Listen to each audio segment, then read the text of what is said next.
Well, concerning the coronavirus, things have really moved on since I spoke to you last week. Um, Argentina is now in lockdown. What does that mean? Well, and how did we get here? Well, last Monday, about 5 days ago, the president said the frontiers are closed. Nobody can come in or out of the country except Argentinian nationals returning from wherever. The schools are closed, and please don't socialize. Please, social distancing, they call it. Please don't go to bars and so on. Inevitably, this being Argentina, people did. My wife and I, we walk the dogs around about 5 or 6 blocks here, and we pass various restaurants and bars and things like that. They're all open, and there's people in there socializing. Friday comes along yesterday, and the president, quite rightly, I think, said, right, okay, it's all closed. Bars, restaurants, whatever. You stay in your apartments. The pharmacies are still open. The supermarkets are still open.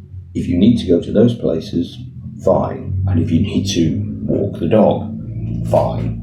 But the police are on the streets, and unless you've got a very good reason, they have the power to arrest you. Obviously, some people still think it doesn't apply to them because 500 people were arrested last night. Anyway, we still have to walk the dog. My wife and I have worked out this system where we can come in and take the clothes that we've been out in off and so on. And it's a little bit kind of Howard Hughes, but it's probably a good idea. I mean, somebody said, if you overreact, then people will laugh and you'll never really know. But if you underreact, well, you'll know about it. So anyway, South America in general, I think the presidents down here have seen what's happening in Europe, particularly Italy, and are trying to get ahead of it. I mean, there's only been a few hundred cases, but they want to make sure there's not going to be thousands like there is in Europe.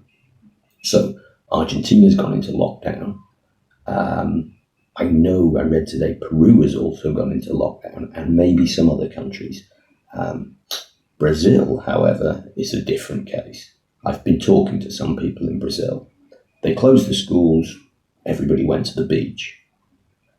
Their president, Mr. Bolsonaro, is mad. He would like to burn down the rainforests for the benefit of his country's economy, which is just depressing. Anyway, he's been tested twice, and he says that for the virus he's negative. However, somebody walking their dog out there. However, a lot of the Brazilian people that I speak to, they think that maybe he does have the virus. Well, I don't want to wish bad things on anyone, but, it might be quite convenient if Mr. Bolsonaro was no longer in power. And whether he's had the virus or whether people believe that he has the virus, that could really have the same effect. Still, the whole thing still feels like I'm living in a movie. Events have got control of not just me, but the whole world.